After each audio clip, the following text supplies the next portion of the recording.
Assalamualaikum warahmatullahi wabarakatuh. Salam sejahtera untuk kita semua. Salam bela negara. Yang terhormat Bapak Ibu dosen dan para mahasiswa, sebelum membahas lebih lanjut tentang mata kuliah Teknologi Kriptografi Militer, izinkan saya untuk memperkenalkan diri. Saya Kolonel Laut Elektronika Dr. Insinyur H. Danang Rimbawan, dosen pengampu mata kuliah Teknologi Kriptografi Militer pada program studi Rekayasa Pertahanan Siber, Fakultas Teknik dan Teknologi Pertahanan, Universitas Pertahanan Republik Indonesia. Melalui video ini, saya ingin mengajak seluruh mahasiswa, rekan-rekan dosen, dan para praktisi bidang kriptografi untuk melihat lebih dekat bagaimana proses pembelajaran yang dilaksanakan dalam mata kuliah ini. Kuliah ini tidak hanya dirancang untuk memenuhi standar akademik, tetapi juga untuk mencetak lulusan yang unggul, tangguh, dan siap menghadapi tantangan dunia nyata dalam konteks perlindungan data, komunikasi, dan sistem informasi strategis di lingkungan militer. Mata kuliah ini sangat relevan dengan kebutuhan pertahanan digital saat ini, karena kriptografi merupakan salah satu elemen utama dalam menjaga kerahasiaan, integritas, dan autentikasi sistem informasi di lingkungan militer. Mahasiswa tidak hanya belajar konsep kriptografi secara teoritis, tetapi juga dilibatkan dalam kegiatan praktek dan simulasi yang menuntut adanya analisis kritis dan penerapan langsung di lingkungan siber, khususnya siber di lingkungan militer. Yang terhormat Bapak Ibu dosen dan para mahasiswa, selanjutnya saya akan menyampaikan tentang gambaran umum dari mata kuliah Teknologi Kriptografi Militer. Mata kuliah Teknologi Kriptografi Militer membahas tentang prinsip, metode, dan penerapan kriptografi untuk mendukung keamanan informasi dalam sistem pertahanan siber. Materi mencangkup tentang konsep dasar simetrik dan asimetrik siber, algoritma enkripsi standar seperti data encryption standar, kemudian advanced encryption standar, RSA, serta manajemen kunci publik. Mahasiswa mempelajari cara penerapan kriptografi pada komunikasi militer yang menuntut adanya kerahasiaan, integritas, dan autentikasi pada level tinggi. Selain itu, topik terkini seperti blockchain dan post-quantum kriptografi juga diperkenalkan sebagai respon terhadap tantangan komputasi kuantum. Pembelajaran dirancang melalui kuliah interaktif, diskusi, studi kasus, dan praktek agar mahasiswa mampu merancang, menganalisis, dan menerapkan solusi kriptografi sesuai kebutuhan keamanan nasional. Dengan mengikuti mata kuliah ini, mahasiswa diharapkan menguasai pengetahuan teoritis dan keterampilan praktis dalam rekayasa pertahanan siber, memiliki pemahaman mendalam tentang dinamika teknologi kriptografi modern, serta mampu berkontribusi pada perlindungan kedaulatan informasi di lingkungan militer. Capaian pembelajaran dari mata kuliah kriptografi militer adalah mahasiswa diharapkan menjunjung tinggi nilai kemanusiaan, nasionalisme, dan etika profesional dalam menjaga rahasia negara. Mahasiswa dituntut untuk menguasai teori dan pola teknologi pengetahuan siber, mampu menganalisis masalah, mengembangkan solusi, serta mendokumentasikan hasil secara valid. Dengan keterampilan riset dan manajemen sistem, lulusan siap merevitalisasi, mengendalikan, dan mengembangkan teknologi pertahanan siber secara berkesinambungan. Dengan mempelajari kriptografi militer, mahasiswa diharapkan mampu, sekali lagi, menganalisis, mendemonstrasikan, dan menerapkan teknologi kriptografi militer menggunakan simetrik dan asimetrik chipper. Selain itu, mahasiswa memahami perkembangan teknologi kriptografi masa depan, termasuk blockchain dan quantum computing.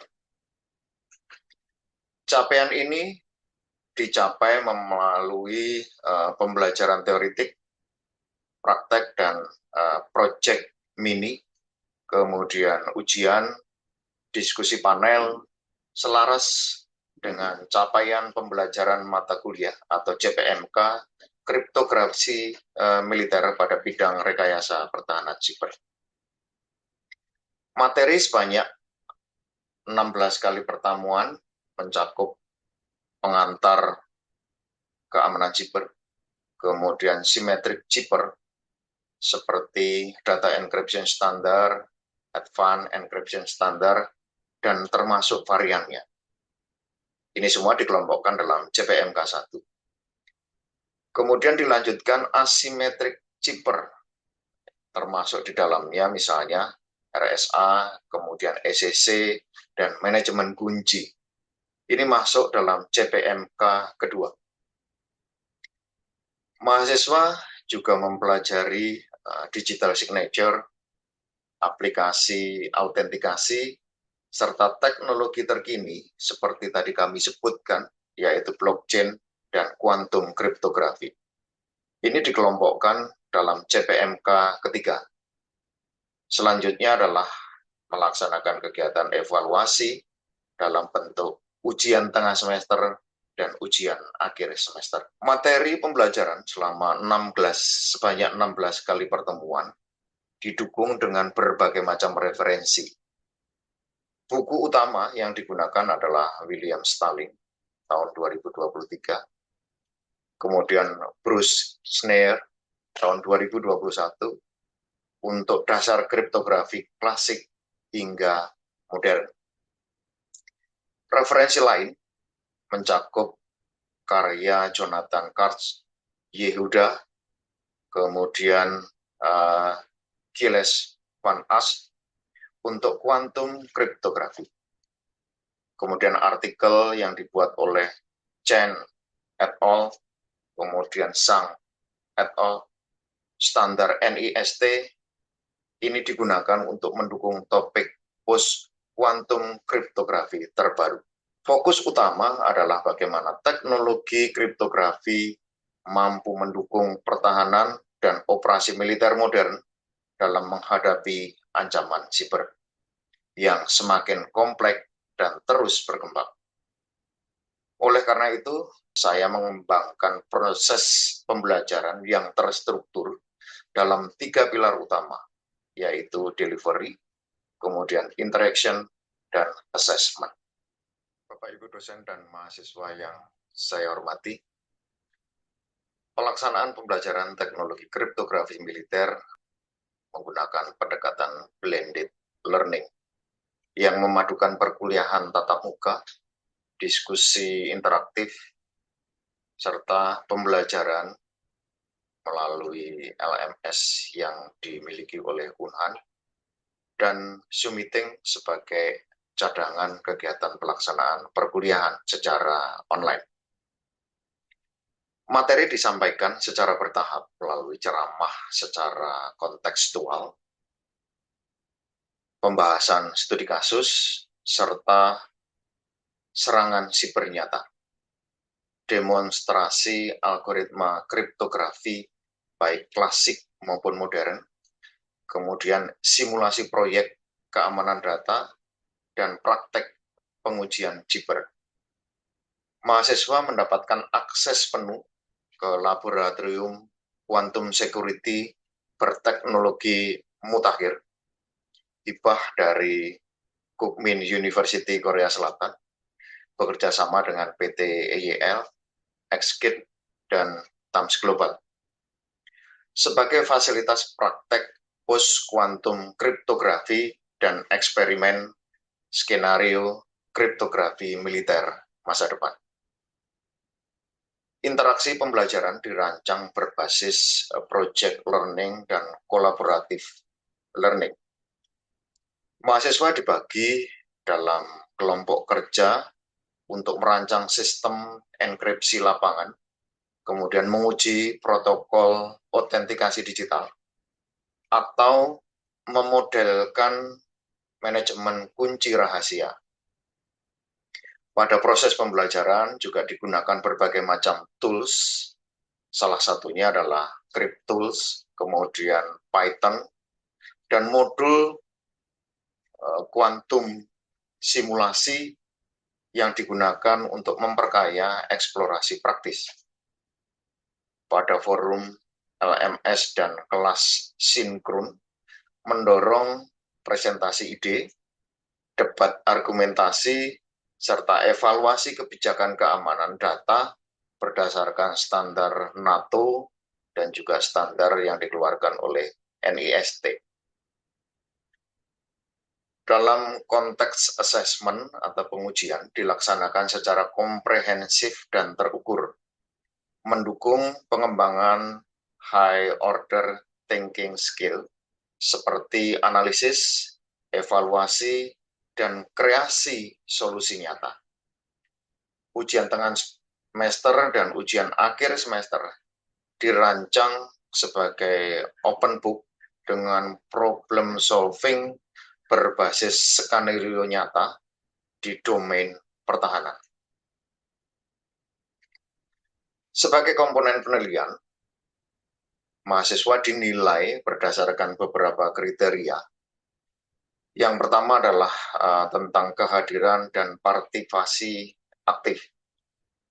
Kehadiran minimal 80% perkuliahan, kemudian keaktifan diskusi, kemudian penyampaian pertanyaan secara kritis, dan argumentasi akademik. Kemudian tugas individu kira-kira sekitar 15%. Ini mahasiswa diminta untuk melakukan resume literatur kriptografi terbaru, coding algoritma, analisis makalah riset, atau ulasan buku referensi tertentu. Berikutnya, tugas kelompok dan presentasi, ini sekitar 15%. Proyek mini atau dalam hal ini bentuknya bisa simulasi penerapan simetrik asimetrik Jibber dengan tool praktis, tentu dilakukan juga dengan presentasinya. Kemudian ujian tengah semester memiliki bobot 20%, ujian akhir semester juga 20%. Kemudian yang berikutnya yang dirancang secara khusus adalah proyek atau praktek terapan yang dipresentasikan. Ini besarnya bobotnya adalah 20%. Isinya ini adalah implementasi atau demonstrasi tentang skema enkripsi, kemudian bagaimana melaporkan studi atau proyek yang dilakukan dalam bentuk demo praktis. Sistem pembelajaran dalam mata kuliah teknologi kriptografi militer disusun secara sistematis dan adaptif dengan mengacu pada pendekatan student-centered learning, kemudian outcome-based education. Struktur yang dimaksud adalah pembelajaran ini dirancang berlangsung selama 16 minggu, mencakup 6 sesi tatap muka, kemudian 8 sesi daring melalui learning management system, Kemudian 2 sesi evaluasi utama dalam bentuk ujian tengah semester dan ujian akhir semester. Dalam sesi tatap muka, metode pembelajaran yang saya gunakan melalui kuliah interaktif, diskusi kelompok kecil, dan resitasi teknis, di mana mahasiswa tidak hanya menerima materi, tetapi juga menyampaikan pendapat, mengkritisi algoritma, dan berdiskusi mengenai aplikasi kriptografi di dunia militer. Dalam sesi daring, saya menyelenggarakan forum sinkron dan asinkron, termasuk penugasan kuis, diskusi artikel terkini, serta resume materi berbasis video atau makalah akademik. Untuk seksi praktikum, pendekatan yang digunakan adalah project-based learning dan simulation-based learning. Mahasiswa ditantang untuk merancang protokol kriptografi dan mengujinya dalam berbagai skenario di dunia nyata, seperti perlindungan komunikasi pasukan tempur, pengamanan basis data intelijen, atau penyandian informasi dalam pusat komando. Itu semua dilaksanakan dan didukung menggunakan tools seperti CryptTools, kemudian Python, serta alat bantu visual lain dan manajemen kunci. Beberapa metode tambahan yang digunakan adalah mengintegrasikan beberapa metode pembelajaran, misalnya discovery learning, di mana mahasiswa didorong mengeksplorasi dan menemukan secara mandiri struktur dan kelemahan algoritma penyandian tertentu. Kemudian role play dan simulation, di mana mahasiswa berperan sebagai analis kriptografi dan operator sistem militer yang menghadapi serangan siber dalam simulasi kasus. Kemudian yang ketiga adalah collaborative learning. Mahasiswa bekerja sama dalam tim dengan latar belakang yang berbeda untuk mengembangkan dan audit sistem keamanan data di lingkungan militer. Kemudian yang keempat adalah contextual learning. Materi dikaitkan secara langsung dengan kebutuhan pertahanan negara, ancaman geopolitik, dan isu keamanan digital nasional. Selanjutnya saya akan menampilkan aktivitas pembelajaran dan rekaman proses belajar mengajar yang dilaksanakan baik secara offline di kelas maupun online menggunakan sistem yang disiapkan oleh Universitas Pertahanan Republik Indonesia. Assalamualaikum warahmatullahi wabarakatuh. Selamat sore teman-teman mahasiswa. Saya berharap kondisi kita hari ini semuanya sehat. Hari ini adalah pertemuan kedua, ya, yang akan membahas, nanti kita akan membahas tentang symmetric key dan asymmetric key. Namun sebelum membahas perkuliahan tersebut atau materi tersebut, saya ingin merefresh kembali ya pertemuan kita sebelumnya, yang dimana pada pertemuan sebelumnya kita membahas tentang ada kriptografi, kemudian ada perbedaan antara kriptografi dengan steganografi. Satu pertanyaan, apa sih sebenarnya yang dimaksud dengan kriptografi? Itu yang pertama. Kemudian yang kedua, pertanyaan keduanya adalah apa perbedaan kriptografi dengan steganografi? Izin menjawab, Bapak. Ya, silakan Pak Ridwan. Saya atas nama Hari, kriptografi itu adalah sebuah teknik matematika untuk menyembunyikan suatu informasi, kira-kira begitu, Pak. Sehingga informasi itu tidak dapat diketahui secara gamblang, kira-kira begitu. Terima kasih. Oke, ya, jadi di dalam konteks komunikasi tentunya konten dari komunikasi itu kita sembunyikan sedemikian rupa sehingga orang lain yang tidak memilih hak itu tidak mengerti terhadap apa itu konten dari pembicaraan kita. Gitu ya. Dan kembali lagi ke pertanyaan kedua saya, tadi bedanya kriptografi dengan steganografi. Ya, secara prinsip yang mana itu? Silahkan, bedanya di mana secara detail? Siapa izin menjawab? Silahkan, Bu Dani. Iya, jadi perbedaan antara kriptografi dengan steganografi itu kan kalau yang tadi Pak Hari bilang kan kriptografi itu dia menyembunyikan pesan. Sedangkan steganografi itu menyembunyikan keberadaan pesan itu sendiri, di mana pesan itu bisa disisipkan di dalam media seperti gambar, video, atau audio. Seperti itu, Pak. Sedangkan kalau kriptografi itu mengubah pesan itu sendiri menjadi tidak terbaca seperti ciphertext. Seperti itu, Pak. Izin, terima kasih. Steganografi itu adalah menyembunyikan sesuatu dalam media yang lain. Nah, itu saja tentang pemahaman kita pada pertemuan sebelumnya.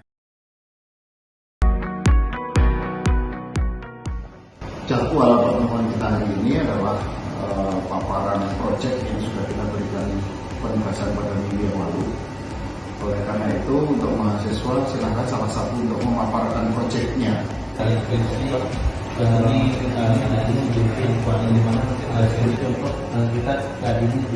Satu pertanyaan saya, di dalam aplikasi ini, sistem yang direncanakan oleh mahasiswa atau dibangun oleh mahasiswa ini adalah mengkomunikasikan data, bentuknya adalah video.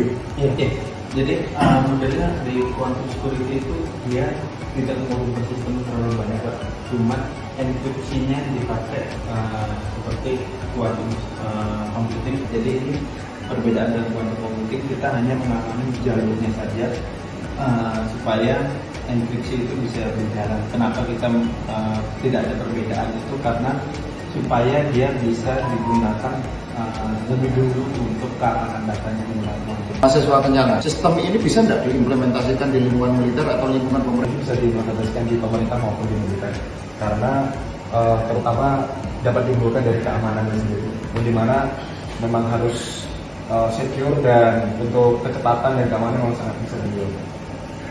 Yang penting sistem ini bisa berfungsi dengan baik, kemudian kita bisa memberikan sumbangan pemikiran untuk proses komunikasi data baik di lingkungan militer maupun di pemerintah. Oke, terima kasih. Ya, terima kasih. Assalamualaikum warahmatullahi wabarakatuh. Selamat siang. Salam sejahtera untuk kita semua. Pada siang hari ini kita melanjutkan agenda yang sudah kita jadwalkan sebelumnya, yaitu diskusi terkait dengan tema-tema di sekitar kriptografi.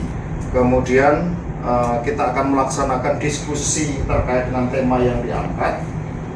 Selanjutnya, supaya menyingkat waktu, saya persilahkan mungkin teman-teman ada yang berkenan menawarkan diri menjadi moderator. Silakan. Oke, silakan ya. Waktu sepenuhnya saya serahkan ke moderator untuk mengatur jalannya diskusi pada siang hari ini. Silakan. Ya, baik. Assalamualaikum warahmatullahi wabarakatuh. Waalaikumsalam. Selamat siang teman-teman semuanya. Ya, pada hari ini kita akan membahas topik yang tentunya berhubungan dengan kriptografi. Ya, kita ketahui kriptografi ada memiliki beberapa macam algoritma ya, terutama yang paling kuat adalah RSA dan SSC. Nah, untuk saat sekarang kan ada teknologi kuantum. Nah, pada saat sekarang apakah penggunaan algoritma tersebut masih layak untuk sistem militer kita? Karena sekarang ada teknologi kuantum, apakah RSA dan SSC itu masih relevan dengan keadaan sekarang? Ya, mungkin ada teman-teman yang ingin memulai dari yang pertama. Oke, mungkin saya lebih dahulu. Terima kasih moderator. Ya, silakan Mas Umar. Saya setuju dengan Umar. Tapi realitanya begini kalau menurut saya, mengganti seluruh sistem enkripsi itu bukan hal yang mudah. Nah, di sisi lain, kita tahu bahwasanya serangan kuantum itu sampai sekarang belum sepenuhnya praktikal, kira-kira begitu. Yang saya ketahui itu belum ada POC-nya ya ke infrastruktur yang asli. Nah, kita mungkin masih ada waktu sekitar 5-10 tahun ke depan untuk bisa menyiapkan diri sampai komputer kuantum itu benar-benar bisa digunakan untuk melakukan serangan tersebut, khususnya untuk memecahkan algoritma RSA 2048 ini. Nah, jadi pertanyaannya mungkin kapan waktu yang tepat kita untuk bermigrasi dari teknologi klasik tadi atau RSA teknologi klasik tadi ya menuju teknologi kuantum. kan sistem pertahanan tuh punya istilahnya defense in deep lah bahasanya seperti itu ya. Itu untuk antisipasi jangka panjangnya seperti itu. Jadi disinilah konsep kriptografi hybrid bisa diterapkan. Nah, kita tetap pakai RSA dan SEC untuk sekarang, tapi mulai integrasi. Ada integrasi lah skema post quantum seperti lattice base atau hash base kriptografi dalam sistem yang baru. Begitu Kang Adi. Silakan. Mungkin ada teman-teman yang ingin menanggapi. Penting tadi yang kita catat selama diskusi. Nah, hal-hal pokok ini tadi yang kita sepakati bersama ini nanti bisa menjadi bahan untuk diskusi kita di minggu yang akan datang. Pertemuan kita hari ini cukup. Saya tutup. Wassalamualaikum warahmatullahi wabarakatuh. Waalaikumsalam. Ya, Assalamualaikum warahmatullahi wabarakatuh. Selamat siang. Waalaikumsalam warahmatullahi wabarakatuh. Terima kasih atas kehadiran mahasiswa Arga Husen.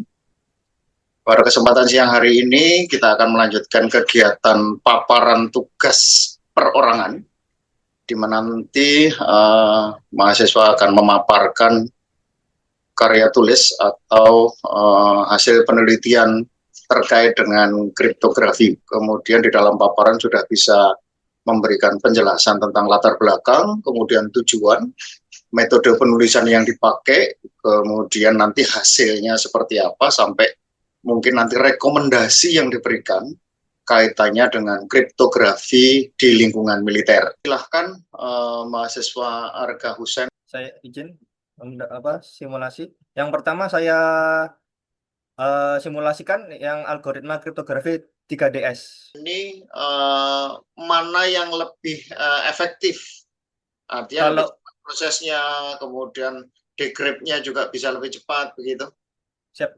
Untuk kesimpulan yang saya ambil dari perbandingan ini adalah caca ini ketika kita masukkan key, terus gitu kita tidak perlu mengisi counter dan consta, dia langsung generate dari mesin dengan kecepatan dengan data 50.000 dengan kecepatan 2,4310. Kalau yang tadi AS itu 6 detik. Kalau ini 2 detik, Pak. Ketika charger. Kalau yang non charger ini 4 detik, Pak. Oke. Oke, saya lakukan decrypt dengan charger on 2,5. Nah, saya temukan juga si Caca juga sebenarnya ada perbandingan 1 atau 2 ketemu itu lebih cepat decrypt-nya daripada encrypt-nya. Terima kasih mahasiswa Arga atas paparannya. Ya, silakan lanjutkan dan sampai dengan taraf publikasi.